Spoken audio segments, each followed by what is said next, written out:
Welcome to It's a Crime. I'm Linda, and today I'm going to give you an update on Madison Bell. She's the 18-year-old girl who's been missing since Sunday, May 17th from Greenfield, Ohio.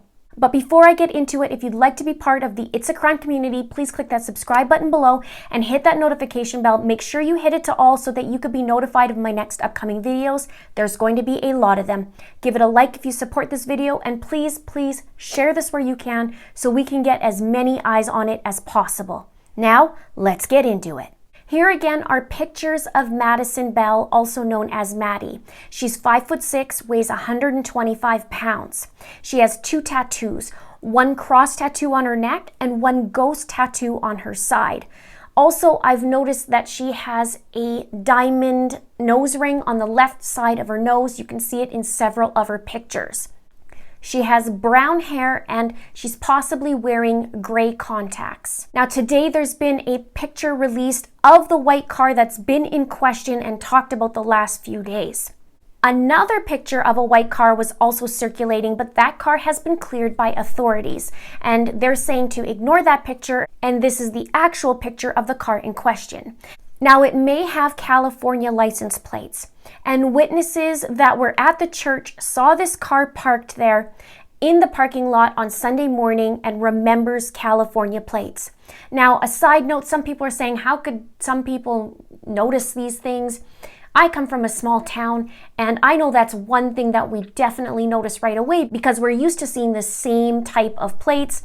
And so when you see something's a little bit different, you notice it. And here are the Ohio plates and what they look like, and here's the California plates. So it is distinguishable.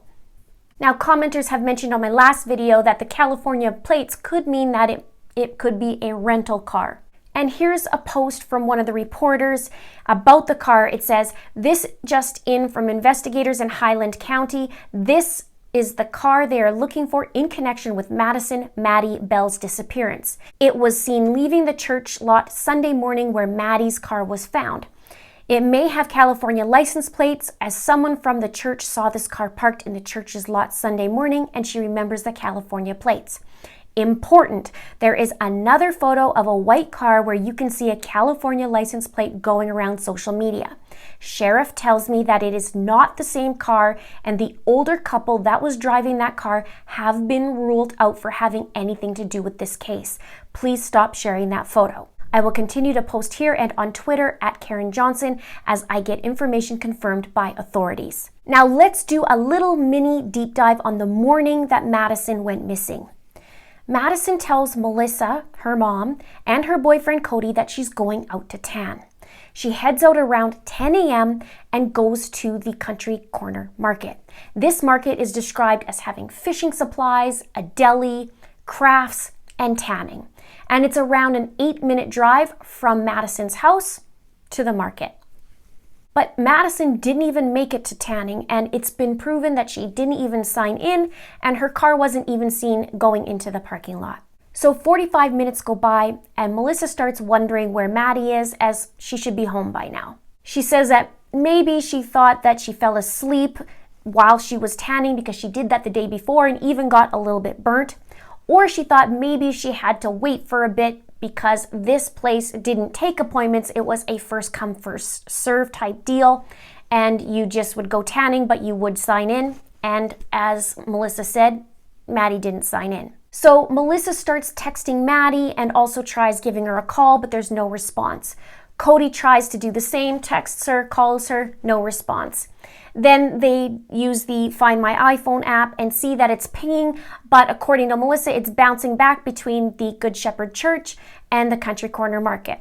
So both Melissa and Cody hop in the vehicle and go check to see what's going on. And Melissa has stated numerous times that Madison is the type of girl that if she was even a minute late, she would give her mom a text or a call. She said even if she was in McDonald's and there was a long lineup, she would also text her mom. So this is very, very out of character for her.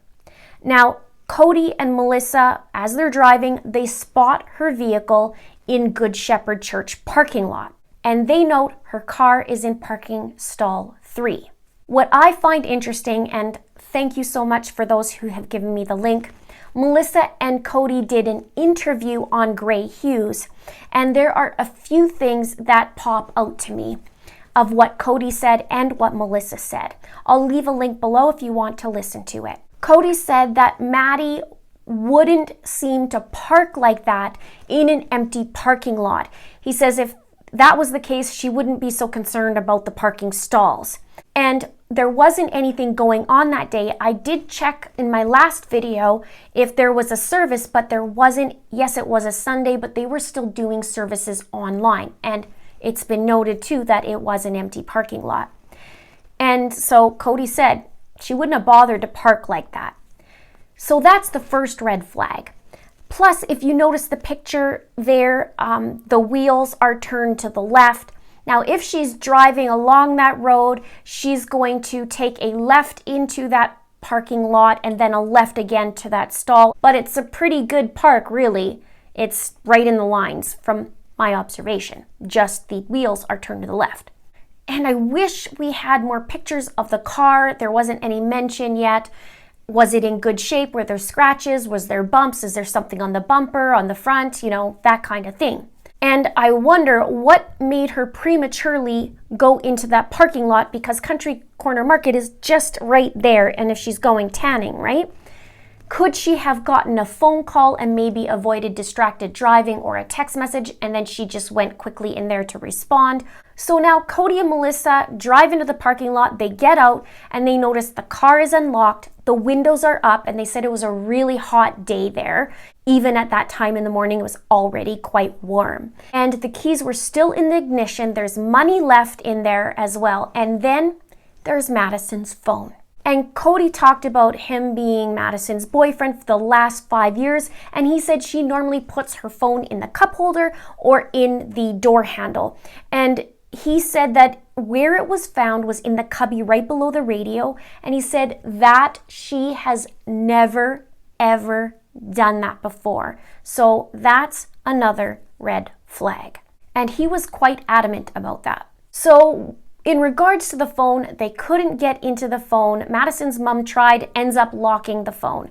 But she said in the interview later that night she remembered what the passcode was and emailed it to the authorities because they had it at this time and the authorities were able to get in. Now back to the car and where it was parked. I wonder if she drove in and somebody else might have moved that car, just based on what Cody said about how she wouldn't be too particular. And I'm so curious to know if that seat was in the right spot where Madison actually usually has it, or if it has been adjusted. And why is that phone in that different spot? Now at 11:22 a.m., the phone call goes in from Melissa to Highland County Sheriff's Office about Madison and how she hasn't made it to the tanning appointment and so on.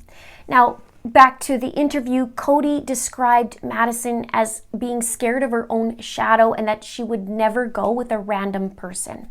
And people have been asking about the cameras in my comments on my last video. And they said, are there cameras? And sadly, they were only dummy cameras in the church's parking lot. Now, reports are saying that that white vehicle was spotted in the parking lot at 9:45 a.m., which is 15 minutes before Madison left the house and about 25 minutes before she got there. And that white vehicle was captured on camera, and Melissa said in the interview that it made a left and turned on the highway, and it was captured on the camera. But I wonder what the timestamp was on that. I'm sure everybody's wondering that, but I haven't heard of that yet, so stay tuned. And when I look at the Google Maps, it shows he was heading west. So where was he heading? Was he heading to a hotel or motel? Was he going to his house? Was he going out of state? All these questions, right? And what I'd also really like to know is, since Madison went tanning on Friday and Saturday and then on this Sunday, I wonder if it was around the same time, around this 10 a.m. mark. This is something very important. Was somebody watching her and knew that she was going to, or hope that she was going to show up again at this time? Also in the interview, Melissa talked about how Madison would go for an ice cap almost every day. So that's another thing I would like to know, if it was consistent in the time that she would go get it. And also, back to Madison's car, it had tinted windows. So if somebody was watching her, would they know her car or who it even is in those tinted windows? So naturally we ask, what the heck happened? Now there's a description of the guy in this car, and witnesses say that he's tall with sandy, brownish colored hair, not too long, kind of shaggy, and he has a clean-cut face and was wearing a polo shirt. And 2 separate witnesses have this description according to Melissa. So Madison was just so close to the market. Why turn in here? What happened to make her turn in? Was it an accident? Was it someone flagging her down? Was she in fact meeting someone? This guy was seen 15 minutes before she left the home, and the parking lot wasn't busy that day, so he was there 15 minutes before, 25 by the time she got there, and she arrives. Was she meaning to meet him? Did she pull off because of distraction and he was there and did something? What was this guy there for? Now, Cody says in the interview, and he starts breaking down crying, it's very heartbreaking. He says, I don't even want to go into the bedroom to get dressed because I know she won't be there. And he says, I wish this on nobody. And in my last video, I showed the plea from Melissa pleading for the safe return of her daughter, and it was gut-wrenching. I am asking you, Maddie, if you're watching, please come home. We have the whole community here. The whole community's here looking for you. And I'm worried sick. And your family and your dad and your friends and the school and the teachers, we're all looking for you. We are so worried. So please come home to us. We love you. And whoever has her, bring her home to her family. This is not right. You don't take her and not bring her home. She needs to be back home where she's safe. She needs to be here to finish her graduation week with her senior friends. So please return her. Now, one of the things that Melissa said about Maddie and when she left, she said bye to her and she said, be careful. So I just wonder, did she mean be careful as to not burn, or be careful because she always says that because she worries about her? I wonder what the be careful is. And in one of the articles, she says, I pray she's not out in the weather. I hope she's not hungry or hurt or sick. I'm not going to stop looking for her. I'm not going to sleep until we find her. I'm going to get her face out to every news organization that I can. I'm going to get her out nationwide so every state sees her face. She's not going to be labeled as a typical runaway. She's not that girl. She's too responsible. She's always checked in. She never took anything that would prepare for her to leave. She loved her family. She loved her boyfriend. She loved her dogs. And her mom also talked about YouTube, and she said it was very important, especially for the younger generation, she says, who watches it. So she wants everybody to share and just get the word out about Madison. Now, when Cody and Melissa were asked about a message that they would have for Maddie, Cody said, baby, please come home. Do anything you can. I miss you.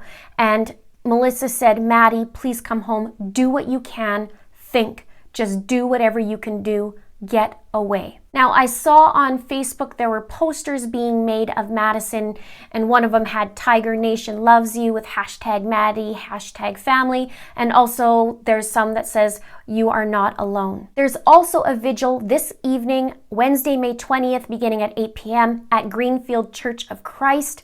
The vigil will be held rain or shine in the church parking lot at 955 Jefferson Street and will be live streamed on the church's Facebook page. There is also a fundraiser, and at the time of this recording, it was at $11,627. I will put all these links in the description below.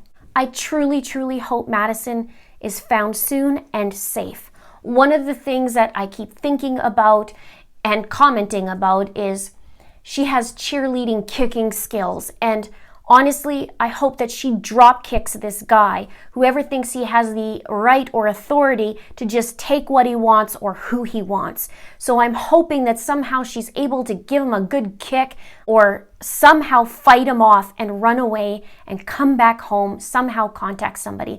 So please, if you are out there and you see something that could be Madison, but you're not quite sure, call it in anyways. The number is 937-393-1421. I know sometimes we might second guess ourselves, but it doesn't matter if we second guess ourselves. What matters is just call it in, because that might be the difference between Madison coming home and not. Please subscribe if you haven't done so, like this to support this video, and please share this out where you can. Thank you so much for watching. See you soon.